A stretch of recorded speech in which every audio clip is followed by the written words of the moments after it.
Trump's International Board of Peace meets with Hamas.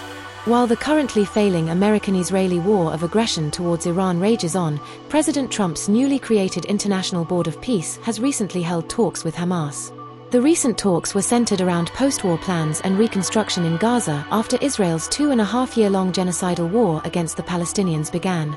Meeting in Cairo, the International Board of Peace and Hamas, many geopolitical analysts remain highly skeptical of the meeting's effectiveness to bring about any measurable degree of success to the people of Palestine. This is due to Israel's hardline anti-Hamas stance and Hamas's willingness to walk away from any deal that they perceived failed to address the needs of the Palestinian people.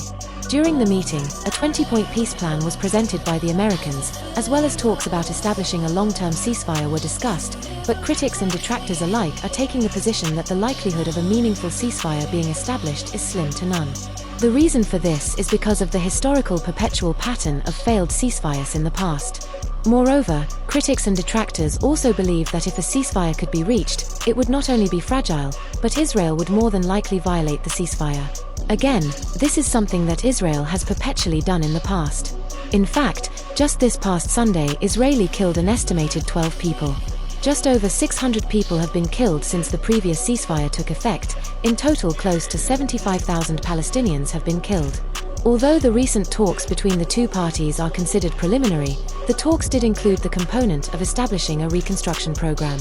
Again, critics and detractors remain pessimistic about any positive outcome stemming from such a proposal. Questions of who reaps returns and how much, and how such a deal would be in the benefit of Palestinians have still been largely unaddressed. For the international entities that make up the Board of Peace, long-term financial gain seems to be the order of the day.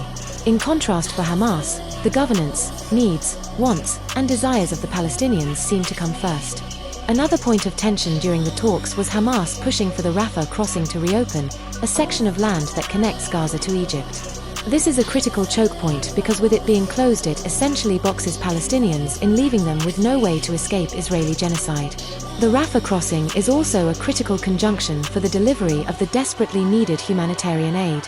With Israel weaponizing hunger and starvation and the international community essentially remaining silent and turning a blind eye, the question of can anything be done to stop the war and bring peace and stability to the region? The simple answer to that question is, no one knows.